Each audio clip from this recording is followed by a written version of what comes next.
Olá pessoal, bem-vindos e bem-vindas de volta à metade aqui desse tópico, né, nossos modelos de regressão. Hoje vai ser uma aula mais prática, tá? A gente vai lá para o VCN, a gente vai aplicar aquele banco de dados lá daquele cara que está no túnel de vento, né, sujeito a várias velocidades do vento, e a gente vai ajustar um modelo de regressão linear simples, ok? E para encerrar aqui na aula de hoje, a gente vai ver umas medidas de qualidade de ajuste que são importantes não só no modelo de regressão linear simples, mas vão ser medidas que a gente também vai calcular nos modelos de regressão polinomial mais genérico e também no modelo de regressão linear múltipla nas nossas duas últimas aulas, ok? Bom, então relembrando, né, na aula passada a gente estava trabalhando com o modelo, né, de regressão linear simples e o nosso objetivo era encontrar aquela reta, né, de mínimos quadrados e a gente encontrou, né, lembrem-se resolvendo, né, esse sisteminha aqui que era matricialmente dado por essa representação e a gente encontrou aqueles valores meio estranhos, né, para o B0 e para o B1, que eu espero que vocês tenham conseguido resolver lá no exercício da aula passada. Mas o que eu preciso carregar aqui para essa videoaula de hoje, para o VCN, é este sistema matricial, né? Lembrando que aquele valor que a gente encontrou para o B0 e para o B1, ele é o resultado deste sisteminha aqui, ok? Bom, então a gente vai voltar lá no caso do saltador. Então, relembrando, a gente tinha um cara em um túnel, né, sujeito a diversas velocidades do vento. A cada hora era uma determinada velocidade do vento e aí era calculada para cada velocidade do vento a força ascendente da resistência do ar. E aí foi feito isso, né, para 8 valores de velocidade do vento e a gente teve esses 8 valores de força. Então, colocando no diagrama de dispersão, como a gente já havia visto, a gente tinha essa relação aqui, né? E aí aquela conclusão que eu falei com vocês, né? Que parece que à medida que a velocidade aumenta, a força também tende a aumentar, né? Nessa relação direta entre essas variáveis. Então faz um certo sentido você pensar em um ajuste linear aqui, né? Em ter essas observações flutuando em torno de uma reta. Então o que a gente vai fazer agora que a gente já sabe qual que é a melhor aproximação para essa reta, a gente vai ajustá-la aos dados aqui do saltador, ok? Então vamos lá para o VCN. Então estou abrindo aqui o VCN, gente. Tá aqui.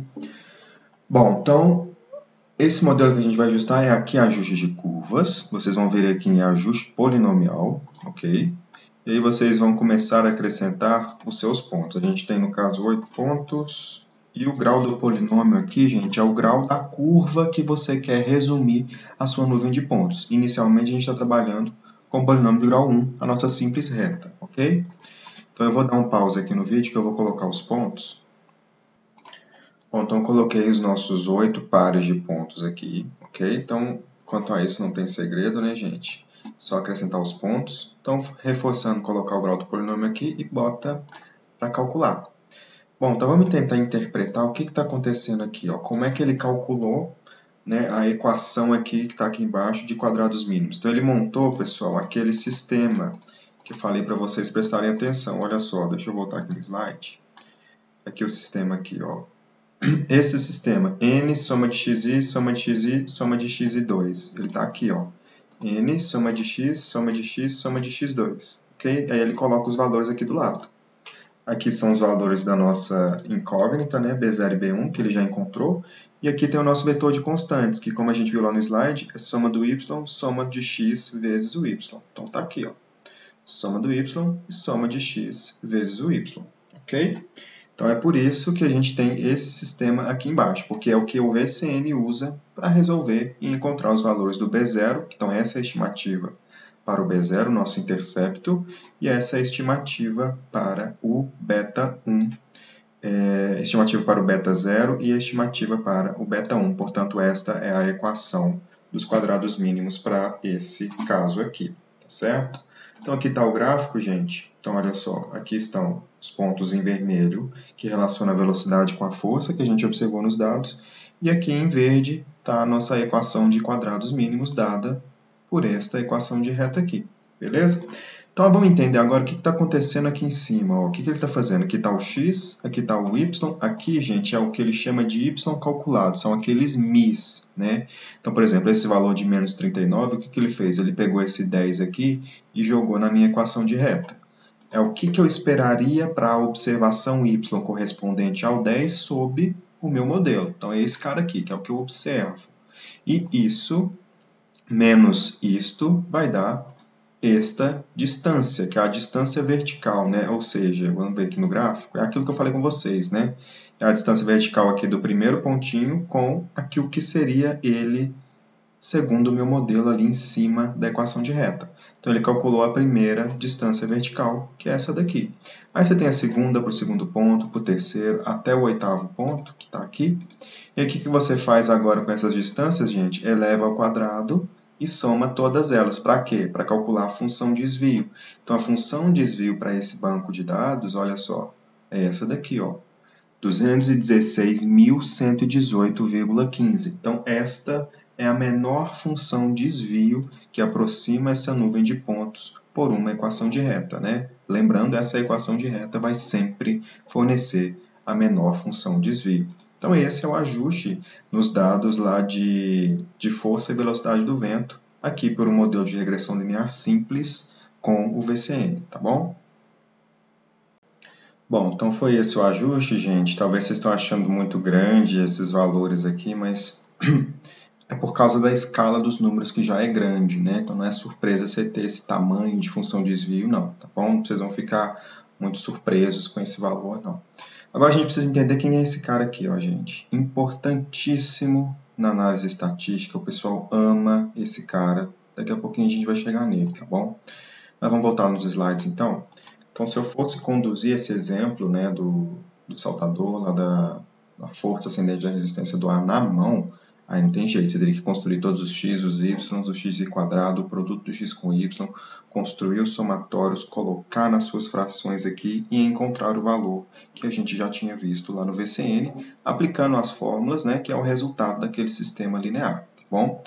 Não precisam se preocupar em fazer muito essas contas na mão para casos grandes, como esse, por exemplo. Tá? Se cair algo no trabalho, é o que vocês já fizeram na aula passada para uma situação pequena, e aí é aquilo que eu já falei, né? Vocês podem usar a calculadora ou Excel para trazer à tona essas somas, ok?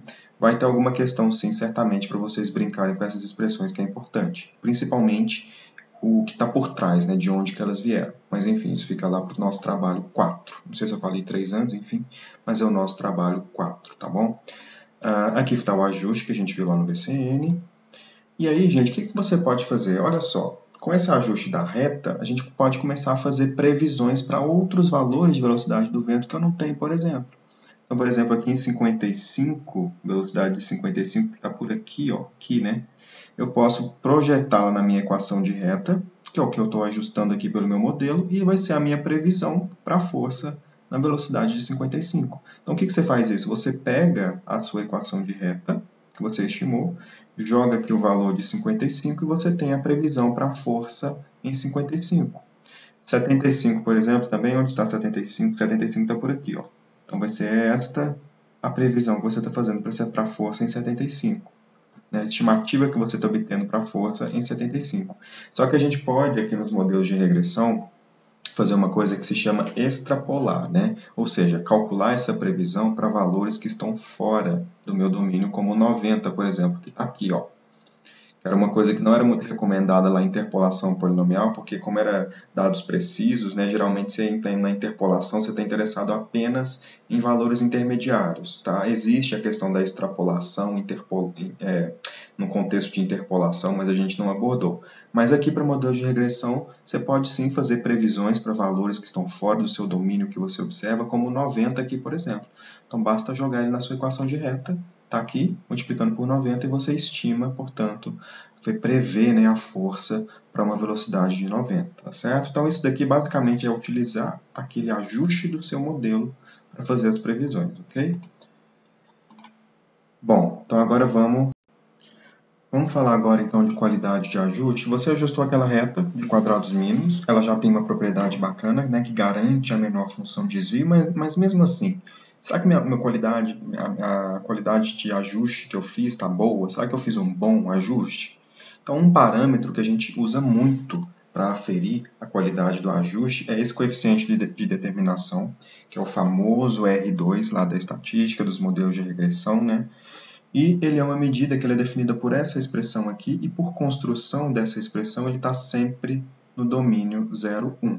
Tá? Quanto mais próximo de 1, melhor vai ser a qualidade do seu ajuste. Então, vamos tentar entender mais ou menos o que está dizendo esse R2. Bom, o R2 ele nada mais é do que 1 menos uma fração. O que é essa fração? Bom, no denominador tem a variabilidade total em torno do y, que representa essa subtração aqui, tá? E em cima é a variabilidade daquelas distâncias verticais, é o que a gente chama de variabilidade residual. Então, essa fração ela diz para mim o quanto da minha variabilidade total dos y vem da variabilidade residual, ou seja, daquilo que está impondo aquela flutuação em torno do meu modelo. E quando eu subtraio 1 desta fração, eu estou pegando exatamente a variabilidade, o peso da variabilidade que vem do meu modelo, que eu consigo explicar pelo meu modelo.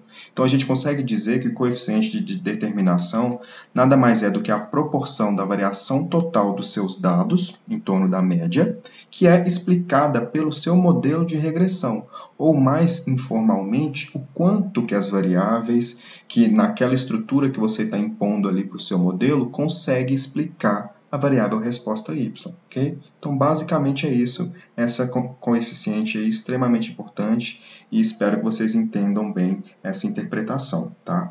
Então, lá no VCN, olha só, ele já soltou para a gente de cara aqui o valor do coeficiente de determinação, que foi 0,88. Como é que ele calculou esse coeficiente? Vamos ver a fórmula.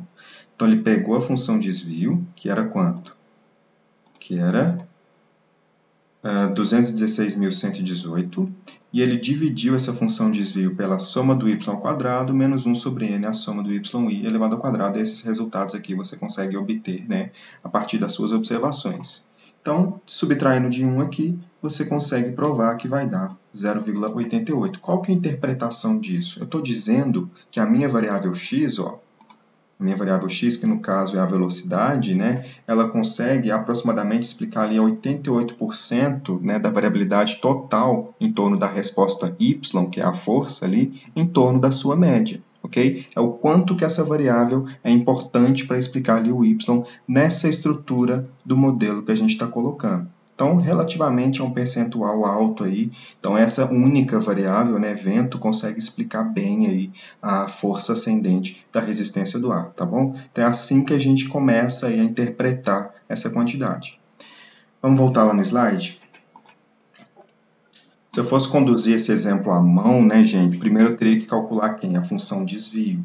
Então, eu teria que calcular primeiro os mi's, né, para depois calcular os d's, que são as diferenças dos y's com os mi's, né, elevar esses d's ao quadrado e somar tudo, que aí chega naquela função desvio que está lá no VCN, né? Aí eu coloco ela aqui no numerador, pego a soma do yi ao quadrado, que é esse cara aqui, enorme, menos 1 sobre n, a soma do y que está aqui ao quadrado, e a gente chega exatamente no 0,88 que está lá no VCN. É assim que a gente conduziria esse exercício na mão, tá bom? E é o que está por trás do VCN, ok? Ele aplica simplesmente essa expressãozinha aqui. Bom, para a gente encerrar esse estudo de caso aqui, vamos fazer mais uma última medida de qualidade de ajuste, que eu estou chamando de variância residual sigma 2. O que é essa variância residual? Aí aqui eu vou dividir vocês em dois tipos de alunos, tá? Quem está fazendo estatística, por exemplo, olha só, o que é essa variância residual? Quando você está vendo modelo de regressão linear simples lá em estatística, esse erro, gente, ele tem uma distribuição normal com uma média zero e uma variância desconhecida. Então, aquela medida de qualidade de ajuste que a gente está vendo aqui, ó, que é a variância residual, ela vai dar para a gente uma estimativa dessa variância associada à distribuição normal dos erros. Então, para quem viu estatística aí, então é uma estimativa dessa variância. Para quem não viu estatística, esse cara, sigma 2, é simplesmente, eu estou tentando quantificar a variabilidade do erro, daquilo que causa aquela perturbação, aquela flutuação aleatória que eu não consigo controlar, ok? Então, é uma estimativa da variabilidade das nuvens de pontos de acordo com a sua reta ajustada. Bom, então a variância residual ela é calculada simplesmente de acordo com esta fração, que pondera a própria função desvio, né? Estão vendo? A função desvio está em tudo, dividido pelo número de pontos que você tem, menos P, onde P, bastante atenção, é o número de parâmetros que você estimou. Tá? No caso de modelo de regressão linear simples, quais parâmetros que a gente estimou? o beta 0, que é o nosso intercepto, e o beta 1, que é a nossa inclinação. Então, a gente estimou 2 parâmetros. Então, no caso de regressão linear simples, o P vai ser sempre igual a 2. Como é que vocês podem calcular essa estimativa aqui para a variância, né, lá do erro, a partir do VCN? Então, vamos lá no VCN. Então, a gente precisa primeiro pegar a função desvio, tá aqui, ó, é esta, e dividir por N. Quantos pontos que a gente tem? 8. Quantos parâmetros que a gente estimou? São 2, né? Tá aqui 1 e 2. Então, a gente precisa pegar essa medida e dividir por 6. Então, aqui está a estimativa da variância residual, ok? A variância residual, gente, não tem como a gente falar por si só, dizer quão grande ou quão pequena ela é, porque ela não tem um limite, né? Igual o R2, que vai de 0 até 1. Então, essa variância residual ela vem mais para comparar modelos, como a gente vai fazer na próxima aula, tá certo? Então, nessa aula de hoje, o que eu gostaria que vocês fizessem? Levem esse exemplo para o VCN, tá? Esse exemplo aqui, ó, que eu acabei de fazer com vocês, repliquem ele, tentem entender, como eu expliquei, todos os números, os resultados que o VCN solta, o coeficiente de determinação, qual que é a interpretação, como é que eu calculo a variância residual, a função desvio, como é que ela foi calculada, ok? Então, o exercício para vocês com essa aula de hoje é reproduzir esse exemplo que eu fiz, porque no trabalho certamente vai ter um outro estudo de caso para vocês ajustarem o modelo de regressão linear simples, tá? Nosso trabalho 4. Eu acho que eu estou falando trabalho 3 toda hora, né? Mas é o trabalho 4, nosso penúltimo trabalho. Até a próxima aula, então.